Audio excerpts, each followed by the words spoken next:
In the beginning, I thought I would be able to do one talk to cover both Taoism and impacts and Buddhism, and then I realized it's not possible. So part one and part two. And I'll give a very, very brief overview of three. So this looks good. Looks a different from three teachings. So in the Chinese tradition, it's not called three religions, but rather three teachings: Confucianism, Buddhism, and Daoism. It takes a whole semester to cover, so just because of the time, I'll give very, very brief introduction of Confucianism, Buddhism, and Daoism. And one of the explanations I heard was really short and sweet. As Confucianism says the world is sour, and Buddhism says the world is bitter, and Taoism said the world is sweet. Why is that? For Confucius, even 500 BC, he was criticizing the way that society at that time was disorder, was not following the social rules, social order. There was good old days when everyone behaved better. So people have to be educated. With education, they will improve, and they need to know their place in the world. So there's a social order, social hierarchy to maintain harmony. With Buddhism, the world is bitter because we know the suffering, the Four Noble Truths of being. Everyone will get sick, will die. When you have attachment, you suffer. So our job is to liberate ourselves from suffering. But Taoism, on the other hand, says the world is sweet in the sense that the world itself is really beautiful, like the water runs everywhere. It runs to the places that needs nourishment and never discriminates. The sun shines everywhere, and the human beings, the babies in Taoism, the babies are seen to be the more perfect version. They are innocent and they have great potential. They are flexible. They are not prejudiced. So we need to keep our origin like the nature is supposed to be. It is sweet. So we need to follow the nature and to live in harmony with nature. So that's 5 minutes introduction of three teachers. My initial interest in Taoism started from the book, The Tao of Physics. Some of you might have heard about this book. The whole title is Exploration of the Parallels Between Modern Physics and Eastern Mysticism by Fritjof Capra, published in 1974. At that time, I was like undergraduate in Fudan University in Shanghai, and religion was never talked about because religion is considered as superstition, as nothing like to talk about religion. So I never learned about any religion when I was like undergraduate in Shanghai until I had a professor from Canada, University of Toronto, and she brought up this book, and I was so surprised to learn about this book. And I thought, well, a physicist, he actually kind of quantum physics. A physicist will talk about, see the parallels between modern physics and Eastern mysticism, which includes Daoism and Buddhism, as totally different from what I thought religion were. So I became interested and I started to read Daoism. That's kind of like my initial interest, is because I thought if a scientist saw some value in Daoism, there must be something I didn't know. There's some really good videos by Richard Capra. I will show you a 5-minute video of how he talks about, because it's such a, I think it's a fascinating topic to think about how he sees the parallel, what moved him between science, physics, and Taoism and Buddhism in a way. So when he was on a beach, he was meditating and he could feel the particles. He being a physicist and a spiritual person, he had been practicing, he had been also practicing meditation for some times. So he literally understood the physics of how particles work in the world. And also he felt one with the movement of the, we say, qi, the energy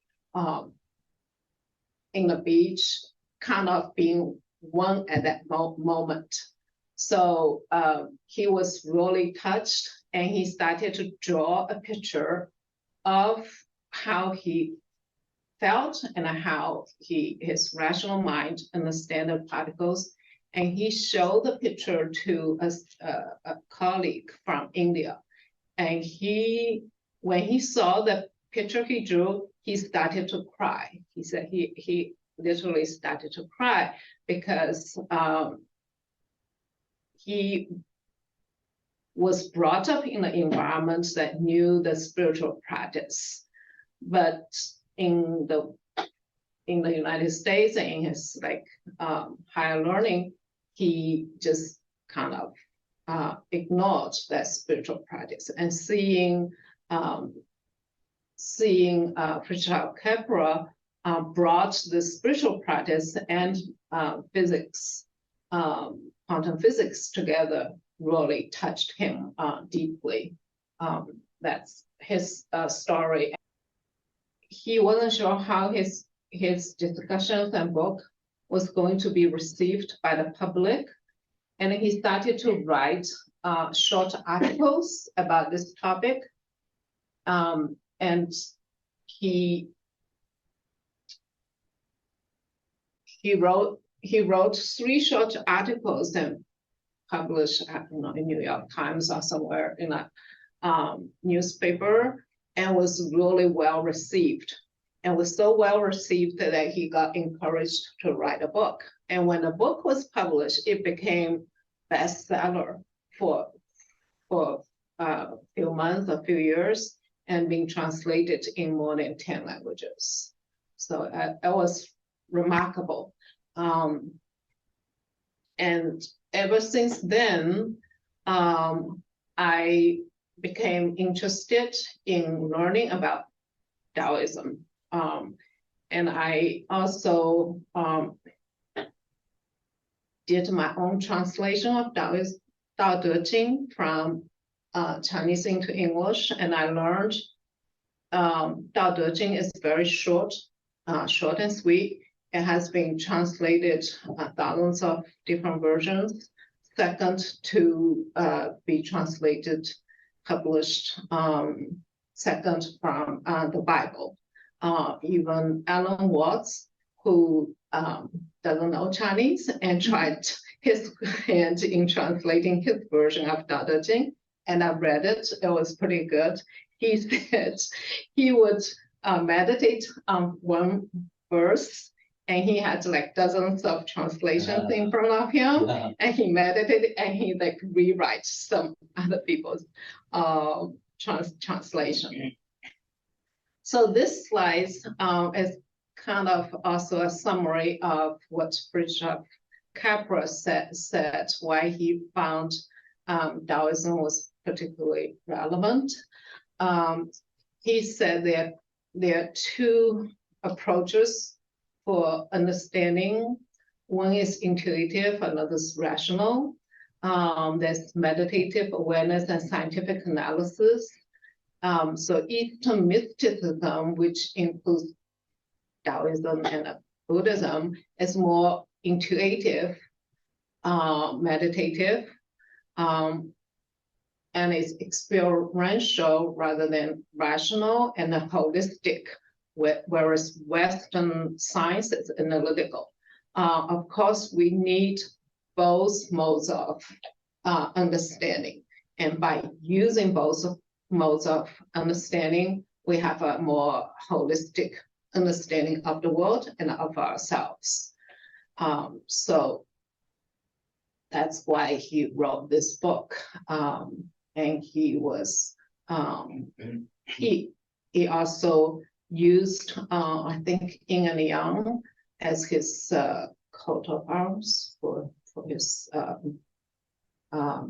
books and things.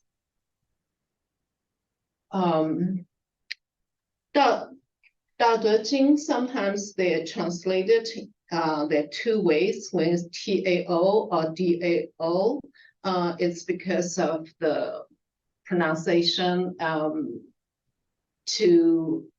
Initially, it's more like Tao, but it sounds more, in Chinese, sounds more like Dao.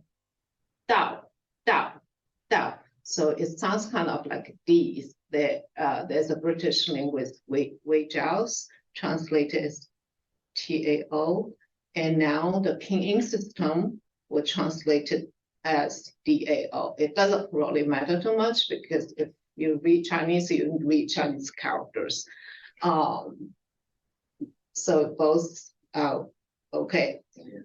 It is one of the oldest surviving philosophical religious text. Traditionally, it is credited to the 6th century BC sage, we call sage because he's not God, wise man, Lao Tzu. And we don't know Lao Tzu for sure is a historical person, it's kind of a collective wisdom put this text together. So the oldest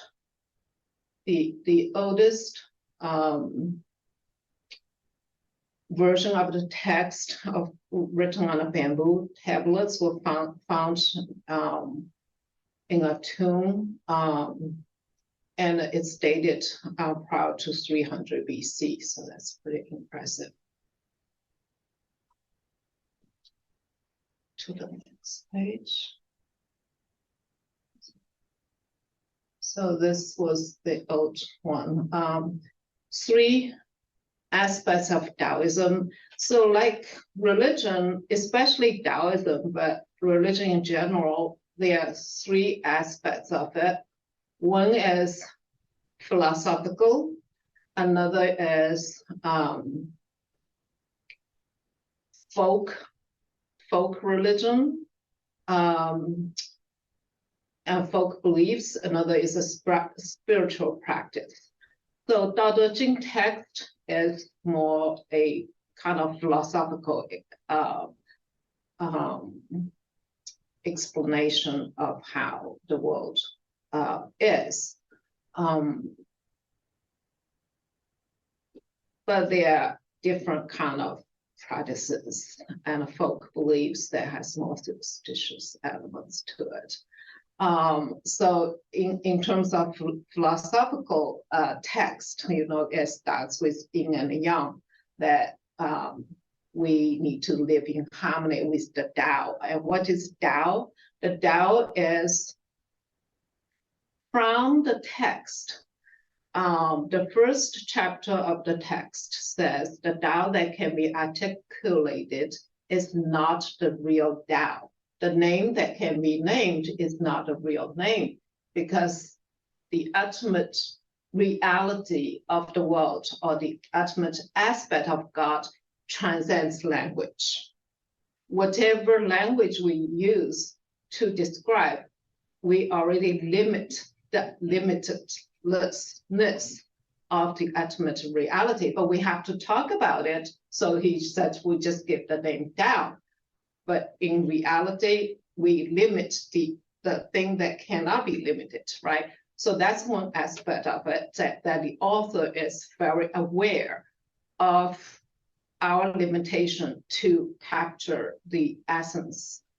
But if you want to talk about Tao, we still want to talk about it. So if we want to talk about it, Tao is the way that the world should be. What is the way? Then further explanation is that it has yin and yang. Everything in the universe has yin and yang. For example, males are yang, females are yin. The sun is yang, the moon is yin. But there's no value judgment because they are complementary. You cannot say the sun is better than moon, man is better than woman. It's just we need both elements to make a complete whole. So this way of thinking is still very alive in China, the philosophical aspect.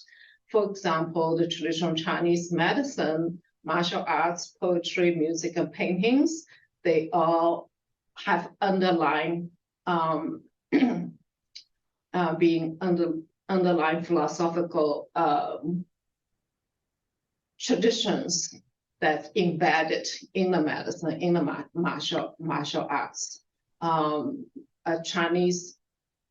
traditional Chinese doctor will feel your pulse, and they will diagnose in simple terms, like if your yin and yang is in balance or they're out of whack. If it's out of whack, they will use herbal medicine or acupuncture to bring harmony back, and then you will be well.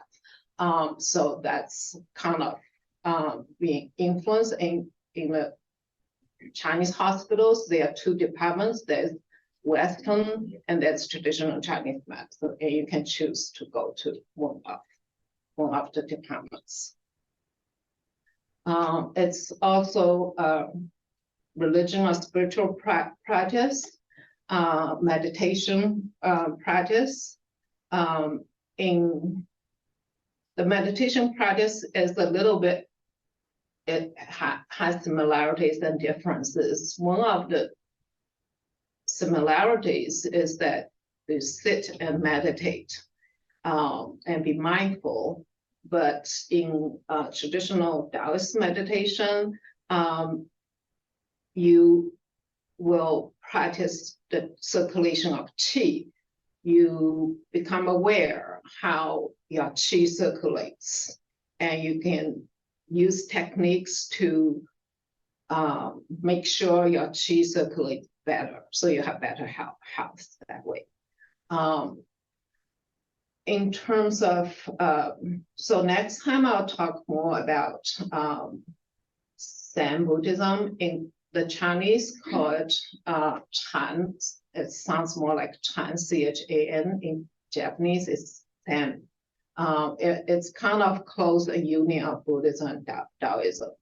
Qigong practice, a practice of qi, quest for the harmony with nature.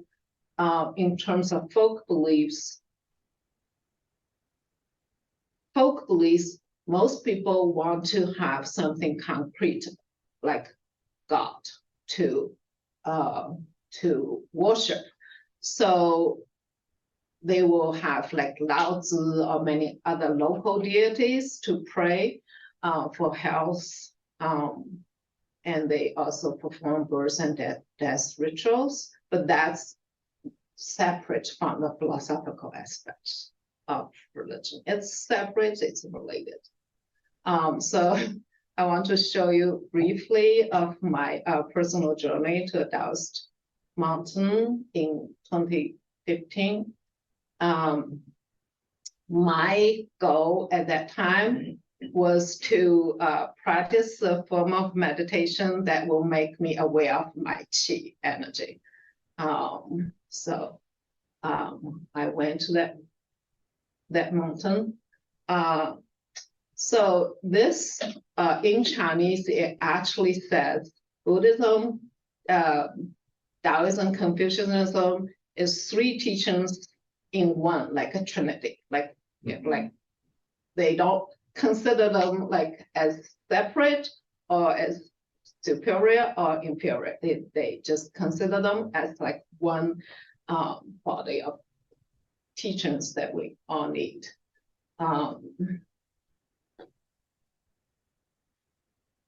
And they at the bottom of the mountain, they have a academy. And at the academy, Dao Academy, they actually have visitors from Europe and from the United States, and they needed an interpreter. So I was an interpreter for an informal meeting. And one of the things with Taoists is that they practice a special form of martial arts. So they are like Americans who go to that place to learn martial arts. And that's the picture of martial arts. Let's see. Oh, and the other thing about it is that the Taoist monasteries, they are built in a mountain. They are not you don't find Taoist monasteries in urban environment. That's not legit. You have to be in a mountain, close to the clouds, close to the nature and the practice. But this particular place is also a kind of a big park. Most people go to visit park as some monasteries at the kind of bottom of the mountain. I had a desire to learn, so I climbed to the top without knowing if I could stay with the monasteries. And there was no phone, you couldn't call. You just kind of go there and ask. And they let me to stay for 3 days. And I wasn't able to practice much, but I had a lot of interesting conversations with Taoists and made some friends with Taoists. Time is limited. We will have longer versions in the future. I can tell stories of my visit. But the good thing was that I got to talk to several Taoists, but I didn't have time to practice and didn't have time to be able to feel my qi. And not everyone there was able to feel qi, but quite a few of them say they not only they feel qi circulating in their body, and they feel qi in the mountain. And at particular parts of mountain, they feel they have better connections with that kind of energy, and they can feel the energy from different parts of the mountain being different, but I couldn't tell. Some of them could tell, so it's kind of mystical. So I thought to give a taste of Daoism, it's better to read original text. So I found chapter 2 for us to read the translation of that chapter. It's really short. All under heaven recognize beauty as beauty only because there is ugliness all recognize good as good because there's ill. Being, 有, to have being and non-being complement each other. Difficulty and ease are relative to each other. So are long and short, high and low, front and back. And music and sound harmonize each other. Thus, the sage acts without effort. That is the Wu Wei. It's a good translation. Without effort, it flow, and teaches without words.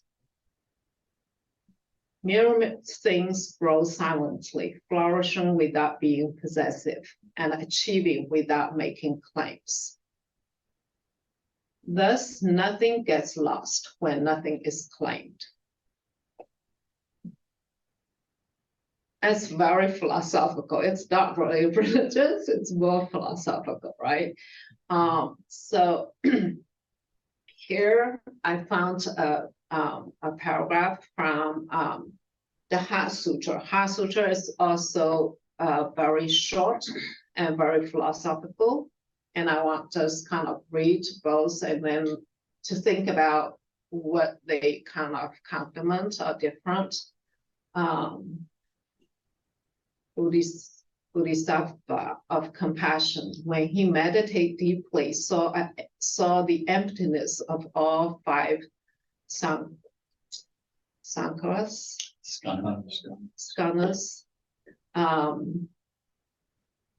and sundered the bonds that cause him suffering. Form is no other than emptiness. Emptiness no other than form. Form is only emptiness. Emptiness only form. Feeling, thought, and a choice. Consciousness itself are the same as this. All things are by nature void. They are not born or destroyed, nor are they stained or pure, nor do they wax or wane. Very philosophical. So this is a short kind of contrast of Daoism and Buddhism, in this case, more like Zen Buddhism. As you look at the symbol, that you see that goes up half a circle. And in Daoism, we have yin and yang, balance and harmony. In Wu Wei, one translation is effortless action. And in Daoism, there's a meditation and there's also mindfulness. In Zen Buddhism, we have this concept of sunyata, which often is translated as emptiness. But this emptiness is not like there's nothing, but the emptiness is because if a thing is by itself without relationship, then it is empty. So that's why the interconnectedness is important. The interconnectedness make manifestations possible. So the interconnectedness, I put as number one, as also very much Thich Nhat Hanh's tradition that we call Thich Nhat Hanh, the key is interbeing, right? So interconnectedness is the foundation of Zen Buddhism. There's a non-attachment. So that's kind of like a Wu Wei and effortless action, meditation, and mindfulness. So you see there's some kind of connections between the two. And next time I will talk more about. So I wanted to end with the readings from another chapter from Dao De Jing and also Brother Qi Xing's writing, and you see if that you see any connections. That's chapter 8 of Dao De Jing, the sage's way. Dao is the water of water. There must be water for life to be and can flow wherever. And water being true to being water is true to Dao.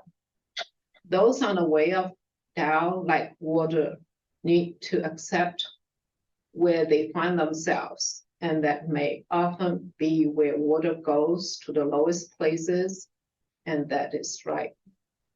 Brother Chising in at home, he wrote, "Our practice reminds us to embrace change, which is simply the wave-like nature of physical reality. The waves are not separate. The waves are not separate. They are simply the manifestations of one vast ocean. The waves are always held in a love and light and a vastness and a freedom of the ocean of being." So do you see any connections of Daoism, Buddhism, and teachings might have kind of impact the Zen Buddhism from Daoism?